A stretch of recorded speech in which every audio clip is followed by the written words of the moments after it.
Are you ready, kids? Aye, Captain! I can't hear you! Aye, Captain! Oh! I decided to Google the number of OnlyFans workers. You are a licensed attorney. You don't practice because you do OnlyFans. I found out 1.4 million women in America do OnlyFans. They were teachers by day and OnlyFans stars by night. So I quit my job. I was a teacher. You're a teacher? Yes, for 5 years. Who is consuming only 90% are married? OnlyFans is trending again as many women in different professions are realizing that they could attain financial freedom faster if they just went naked, and it's a problem. OnlyFans has turned into everything they once tried to fight. When the company first started back in 2016, their idea was to create a platform where people could go to support their favorite creators financially, just like Patreon. At one point, they even tried to ban adult content on their site to transform the platform to more family-friendly and attract attention from investors. That was until they had an internal meeting, checked their biggest sources of income, and realized that 75% of their revenue came from people buying explicit images on their site, and immediately reversed the ban from there. This realization did not just make them revert back to what OnlyFans was destined to be. Instead, it made them lean further into it, completely forsaking the idea that OnlyFans could be anything more than a glorified adult site. Coincidentally, this was also the period when the job market started screwing a lot of women with ghost jobs. Newly grads were applying for hundreds or even thousands of jobs, only to find out that 4 out of 10 of those jobs were fake, created by companies to collect applicants' information only to ghost them later.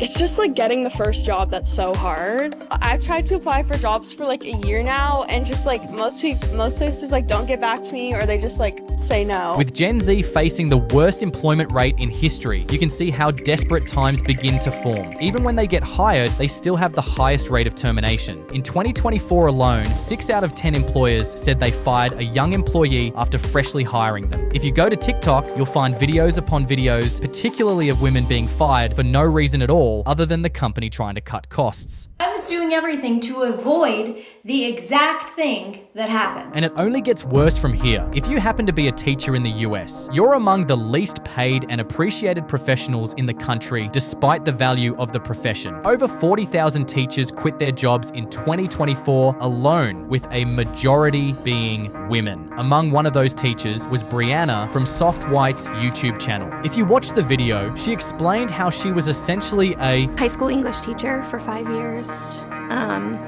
My career was education. I didn't set out to be on OnlyFans, and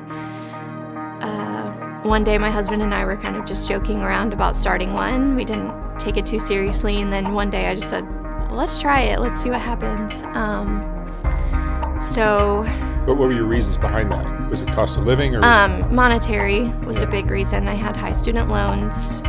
My husband was actually laid off from his job at the time, so we didn't have a lot of income. With a $42,000 a year salary combined with student loans and credit card debt, she pivoted to OnlyFans, a platform where she could go naked in exchange for money, and according to her, it changed her life from there. And she is just the tip of a very deep iceberg. In some cases, it's not just about the money. One woman quit her banking job of 7 years for OnlyFans in pursuit of a better work-life balance. In the article, she explained that she didn't want to be chained to a corporate desk anymore, and how she wanted to spend more time with her family. To her, the banking job simply was not capable of offering the work-life balance she desired, and in my research, I realized she's not the only one. More women are feeling overwhelmed with work compared to their male counterparts, leaving many of them feeling directionless, lost, or in many cases desperate to quit. And as you'd expect, amidst this chaos, one platform is claiming to be the savior. OnlyFans has positioned itself as the app that can make your dreams come true. From the flexible hours to empowerment to true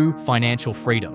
You can subscribe to my OnlyFans. Women flock to the app to put their life and body behind a paywall. From waitresses to nurses to flight attendants, everybody wanted to quit for this next big thing. And to an extent, it seemed like it worked great for some people, like Zara Darcy, who dropped out of her bioengineering PhD to pursue OF full-time as she believed the opportunity was better on the other side. According to her, a doctorate degree did not allow her to have true freedom.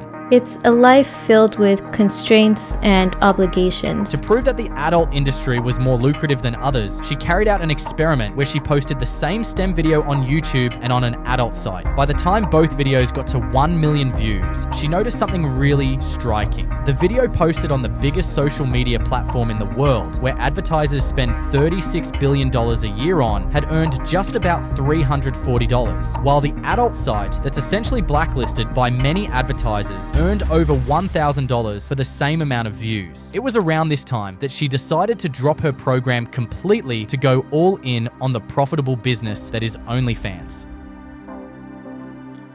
I've dropped out of my PhD. There is a pattern here if you haven't noticed by now. Many women who quit their jobs or school for this business have a constant feeling that they've been held back by society's norms from reaching their full potential. OnlyFans didn't just sell a new part to success, it sold an idea of fulfillment instead. I know that I'm choosing something harder, but in the end, more fulfilling. Remember the teacher we talked about earlier? In just a few months, she went from making $42,000 a year as a high school teacher with student loans to over $2 million with enough money to buy a farm. Numbers like this are a real motivating factor for more creators to follow suit. For context, if she continued working her teaching job, it would have cost her 50 years of her life to make the same amount she made in just a few months with OnlyFans. In about the last year, I've made a little over $2 million. $2 million. Mm-hmm. This platform alone turned out to be one of the few spaces where the gender pay gap favors more women than men, and I'm not even kidding. 73 out of the 74 highest earning creators on OnlyFans, making anywhere from $1 million a year to $30 million a year, are women, with the 74th being a couple. OF women are more likely to go viral on social media apps like TikTok compared to their male counterparts. The platform was so efficiently carried by female creators that it was named the most revenue-efficient company in the world, beating the likes of Microsoft, Google, Apple, and even Nvidia. But that's not all. The model was so successful that top talent started creating content houses to recruit other girls into their network of content farms. You may have heard of the Bob House created by Sophie Rain. You are aware that like you're the final boss when it comes to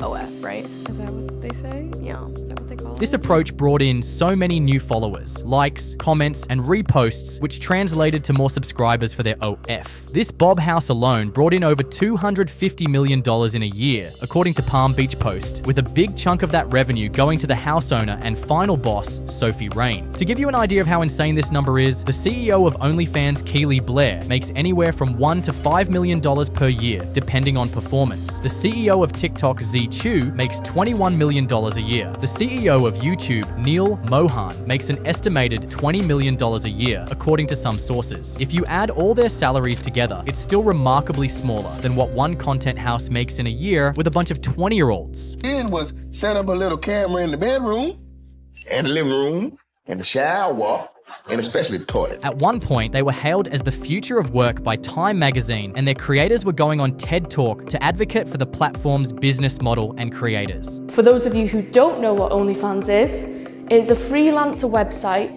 created and designed for people to create their content, upload it, and charge for it. As much as people like to criticize these women, you can't deny that there is a market for it, and a whole community of men willing to pay anywhere from $2 to $50 a month to access content from their favorite creator. In fact, contrary to what society would have you believe, the average OF subscriber does not look like this, but instead they look more like this, and the data suggests so. More and more men are turning to OnlyFans not to see explicit pictures of their favorite creators, but for emotional support, to talk to them, to build connections with them, to have somebody listen to them, even if it comes at a price of $2 per minute. You look lonely. According to Yahoo News, many creators on the platform aren't just selling photos and videos, they're selling connections. In Vice's analysis of the situation, they found that 78% of OF male subscribers were not chatting about adult topics, as you'd expect a man subscribed to the fans to be, but instead, they were more interested in telling women about their pets, work stress, gaming habits, and the kind of small talk you'd expect in a group chat. And many OF women are aware of this. One creator defined her account as a safe space for men to talk about their issues. And by doing so, it made them want to stay longer because for the first time in a long time, they felt heard. But that does not mean that it's a platform for mental health reform. In fact, she went on to say that over 40% of her subscribers were there for the nudity. But it highlights a very real problem that's been taken advantage of, and it has to do with the loneliness epidemic, particularly in men. You may have seen this topic pop up a lot on YouTube. It's the idea that men have no friends. No girlfriend, no college education, no money, are breaking their legs and inserting metal rods into their bones to be a few inches taller, and listening to AI Batman help them overcome their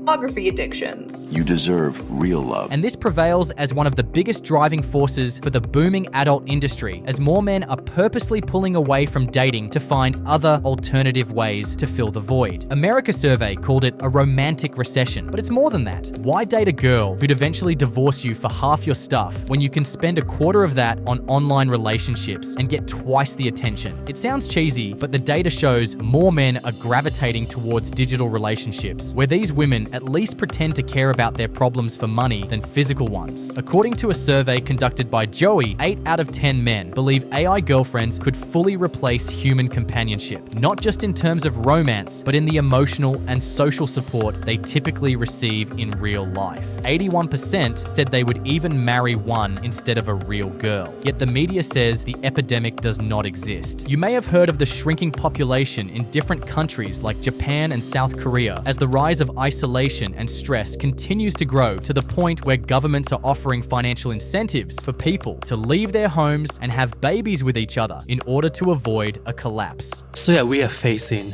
the crisis. I am not justifying OnlyFans, I am just stating the fact. And the fact is, OnlyFans sells emotional connection to men and financial freedom to women, and it would continue to grow as the lack of both continues to rise. But what if it was all a lie? There are over 4 million creators on OnlyFans. Out of these 4 million, only 16,000 make above $50,000 a year, and only 300 are millionaires. This means the rest of the 3 million women left are struggling to survive. That's why it takes $2,000 per month to be in the top 1% of OnlyFans creators, even though it's less than a livable income for many. It's also why you see more and more OF creators implementing aggressive promotional tactics, like the fake comment you see at the top of YouTube comment sections, and the aggressive Twitter ads, all because of how competitive the space is. One woman categorized it as a harder line of work after she quit her 9-to-5 job for the fans. Another said joining OnlyFans was a cope with being lonely. Yet the biggest creators make it seem like it's the opportunity of a lifetime. But when the average person joins with no massive following on Instagram, no experience in video editing, no teams, no money, they start to realize that reality is a very different story. And the big OF creators know this. Sophie Rain even admitted it in a post to fans, warning them not to quit their jobs in hopes of making it big in the industry. What stood out to me particularly was her statement: if you don't make it big, it would not be worth it. OnlyFans can be an overwhelming and mentally tasking job for the women that don't see any success with it. It's also equally overwhelming for the platforms themselves due to the amount of pushbacks they receive from the public, either for religious, moral, or straight up I don't like it reasons. Investors don't want to work with them in fear of regulations. Banks don't want to have anything to do with them given their track record, and the general public are not the biggest fans either. At one point, it was rumored to believe that an app called Quitter was trying to buy OnlyFans to shut it down, and while it received a lot of support, I doubt a small company of this scale can raise $10 billion to buy OnlyFans only to shut it down. But that does not mean they're not for sale. In fact, OnlyFans owner is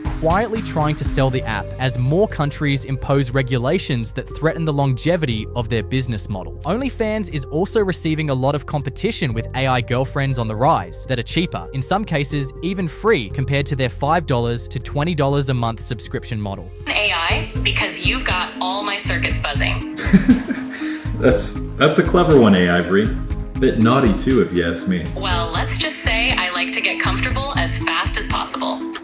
You know, been having a really great time tonight. I feel like we get along really well.